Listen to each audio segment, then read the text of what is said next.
Hey there, you looking kinda cute. Please consider subscribing and check out our Patreon for more. Let's have some fun. I own a travel agency in South Florida with my wife. Business has been good. So good that my wife Linda stopped working at her office job about a year ago. I work with 6 beautiful women, and I used to spend most of the day daydreaming about them. My dreams weren't about having a relationship. Instead, they were about being turned into their idea of a woman. Not only did I want to wear their clothes, but I also wanted to look as good in them as they did.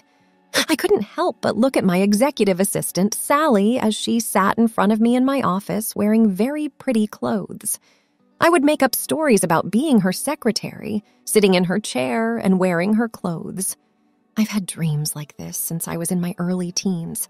I sometimes stole my mother's clothes and wore them, but I was never satisfied. I wanted to have everything.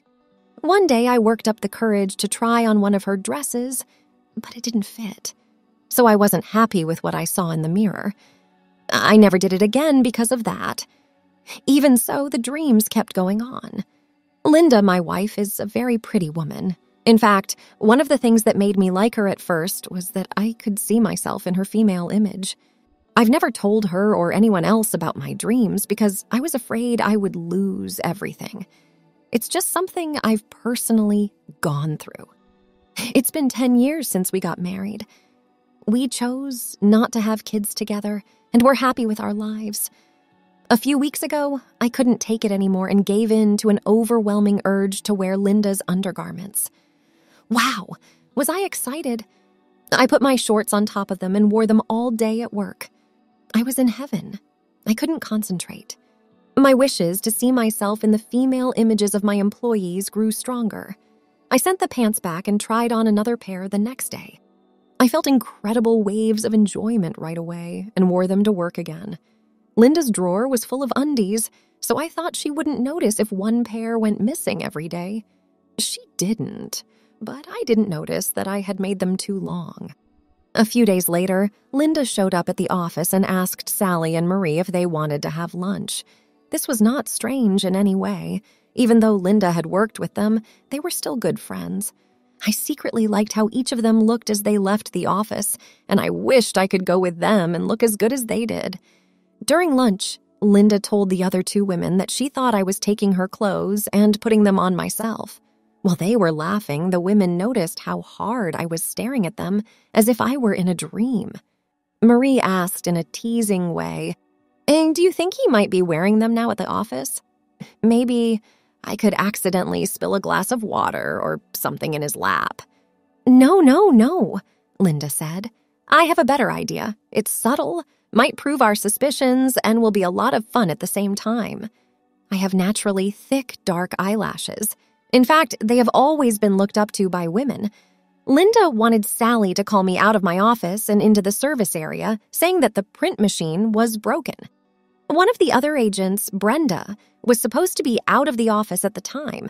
While I was checking the printing machine, Sally would start to look at my eyes from different angles to see if I was wearing mascara. Finally, she asked me if I was. I would say that I wasn't, since I've always had long eyelashes. Marie would then get out her mascara and try to put it on me just for fun to see how it would look on my eyelashes. She would add that it could be washed off right away. If I said yes, they should move on to the next step in the plan. Brenda would say later that day that she missed the mascara show and wanted to see how my eyelashes looked with mascara on.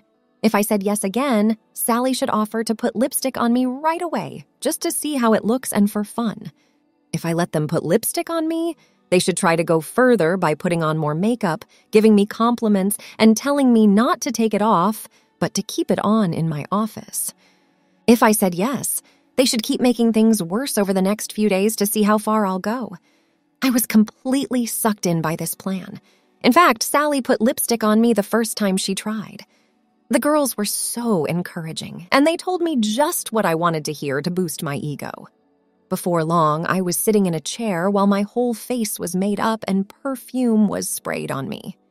I was very happy. Linda's doubts about me were confirmed when Sally called her to tell her about how well things were going. But Linda didn't come down to the office to see me. Instead, she told the staff to keep going and see how far they could take me on this journey. No one knew how far I'd be willing to go, but Linda thought the whole makeover would take a few days. But because I was so excited about the makeup, the girls in the office had other ideas. By 10:30 a.m. The next morning, I was completely different. I was wearing a skirt and high heels. Sally called Linda while I was at my desk. "That's it. She is here making coffee for us all while wearing a skirt, high heels, and a wig." "I can't believe it!" exclaimed Linda. "That quick?" "Yep. After we painted his face yesterday, I joked with him that I would bring a skirt for him to wear today, but I didn't think I'd be able to get him in it so quickly. He's all made up to look like a woman." For sure. Everything went as planned, and I can tell you that she's loving every minute of it. She even asked if we could switch jobs and she could be my secretary. She is now known as Andrea or Mrs. Johnson by everyone. She loves it very much. "Linda, you have to come see this. She looks so cute prancing around the office in her skirt." I've got a better plan. Brenda should watch the parking lot. When she sees me pull up, have her yell as loud as she can that I'm here. He won't have enough time, I want her to change, so the only other option is to sneak her out of the office just before I get there. "It's great," Sally yelled out. "Have Donna take her to the ladies' room to hide, thinking that I just stopped by to say hello and won't be there for long. But instead, I'll go straight to the ladies' room. Andrea will have to hide in one of the stalls if she doesn't want me to see her." "This is great. I'm so happy," Sally yelled. "I'll meet Donna, and she'll show me to the stall next to Andrea. She'll go crazy." That's the main point. "This is so sneaky." "Oh, I'm not done yet," my wife said with a giggle. "In about 5 minutes, Brenda will come to Andrea's rescue in the ladies' room and tell her that she and Andrea should leave the building. If they don't, they will be caught. Brenda will have to convince Andrea that she can pass. But given how my husband has acted so far, that shouldn't be too hard. Are you going to make a scene in the restaurant?" "No, that's not a good idea. It could look bad on all of us. I have a better plan. I'll call Delmonico's and reserve 2 booths, one for Brenda and Andrea, and one right next to it for us. Brenda should sit with her back to the door so she can see us walk in. When we get there, she'll freak out and tell Andrea that we just walked in. Then Brenda will hurry Andrea out of the restaurant and suggest they go straight to the office so she can change. Sally, where are his man clothes?" "Here in the office, they're neatly folded on a chair." "Okay, well, we're going to put them in the car with us. Brenda should tell Andrea that it's best to hide her new clothes up in the office instead of in her car, just in case something else goes wrong, and I decide to put my own packages from the mall in Andrea's car. It will look like you had to hide the man clothes from me when they come, but Brenda won't know where they are. She should just keep telling Andrea that they have to be in the office somewhere. I'll take care of everything else." "This will be so awesome," Sally exclaimed how impressed she was. She told Linda a brief summary of the plan to make sure she understood it. Then she hung up the phone and called Brenda and Donna into the office. As I had expected, I felt terrible. I don't think I've ever been so scared, especially when the waiter led my wife and her group to the booth right next to ours. When Brenda took me into the stores, I was scared too, but no one seemed to notice.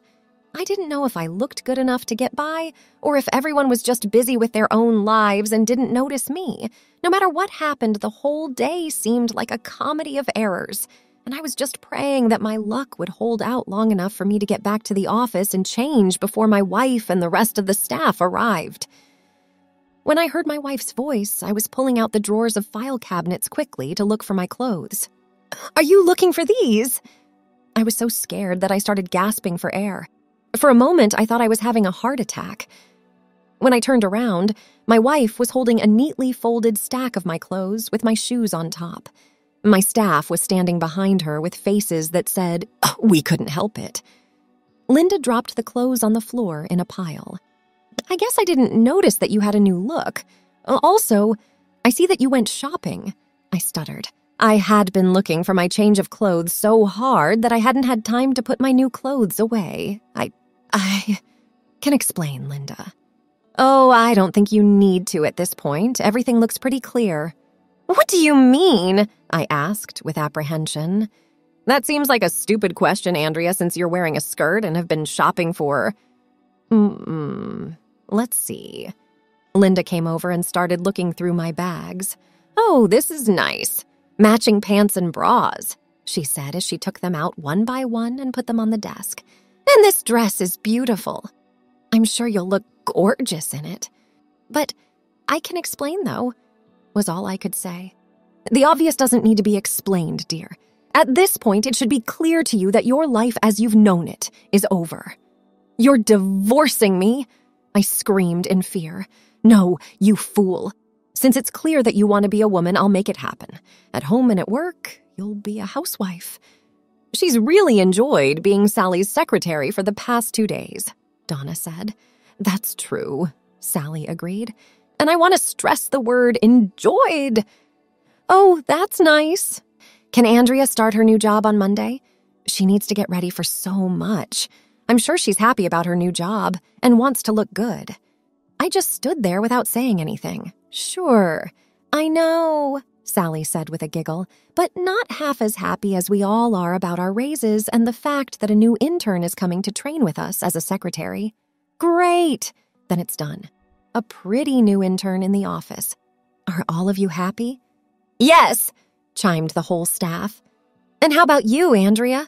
My wife asked, acting like she was worried. Are you happy? Brenda cut in. Of course she is. Yeah, she's been thrilled during her 2-day trial period, Marie said with a chuckle. She was very happy when we put that skirt on her, said Sally. She was so happy that I was afraid we wouldn't be able to drag her away when it was time to go home. Well, that won't be a problem anymore, Linda said with a smile. In fact, Andrea needs to come home with me right now so she can start learning how to be a loving, devoted wife.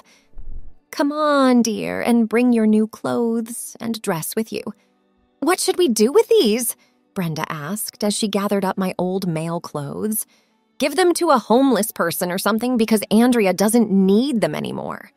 Linda, I asked.